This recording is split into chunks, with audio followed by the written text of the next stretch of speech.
Hi guys, my name is Madeline. My name is Arisha and we're with Bay County Extension Office. Today we'll learn about how to cook things in the microwave. Microwave cooking is just the same as regular cooking. First, we need to put on our apron, tie our hair back, and then wash our hands. Okay, the products that you see in today's video are not promoted by UF IFAS. They are strictly used for food demonstration purposes. So now we're going to make a meatloaf that you can put in the microwave. So this is a little bit more advanced because now we're dealing with meat. But what we're going to do is we're going to take a container of ground beef. And you're going to put it in your mixing bowl, kind of like this. This is about 1.5 pounds. And so then you want to mix your other ingredients. So we have 1 full onion that we're going to mix in with our ground beef.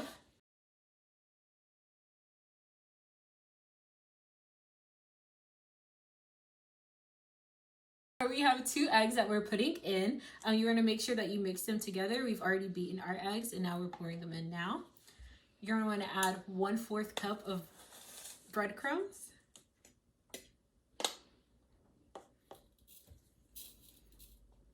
About 2 tablespoons of Worcestershire sauce. That's such a fun word to say.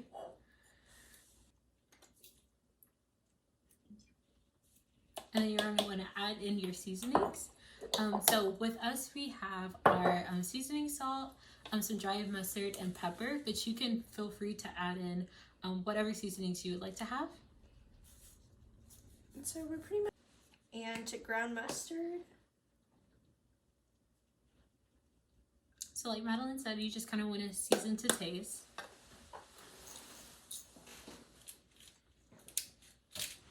So if you know you like a lot of pepper, do a little bit more pepper. Or if you really like mustard, you can do a little bit more mustard like I'm about to do. Okay. And once you have all your ingredients in, you're going to want to just mix it all together. All right, so if you don't have breadcrumbs, you can easily add oats instead, or if you have some just plain cereal like Rice Krispies, you can smash those up with your hands in a little plastic bag and put those in. And as you can see, our meatloaf mixture is a little bit wet, so I'm just going to add in a little bit more breadcrumbs just until it's a little bit more consistent in texture.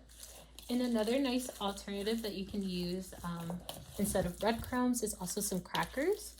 You can also crush those up in a little baggie like Madeline was saying and add those into your meatloaf mixture. So I think we have it pretty well mixed now. So the next step, after mixing it all, you're going to want to add it into your container and shape it. Just remember that the shape of your meatloaf is very important because that will determine how long you need to cook it for. And we are just going to spray down our container so that we don't have any meat. And then we are just putting in a little glass in the middle. That way it cooks a little bit more evenly and faster. So I'm going to just start scooping. And I'm just going to hold the glass into place. And don't be afraid to use your hands if you prefer to do so.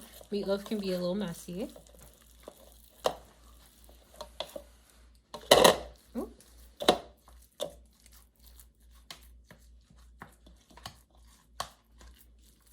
Turn the pan around. Yeah.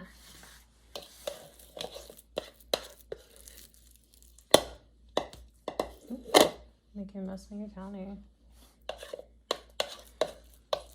What is that for?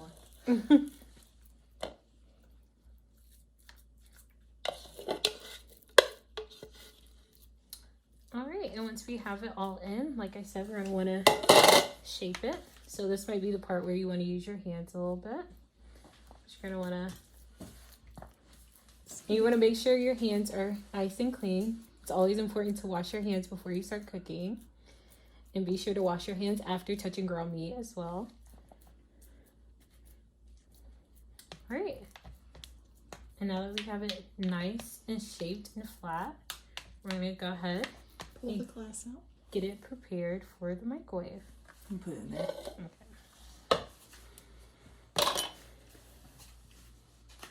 Okay.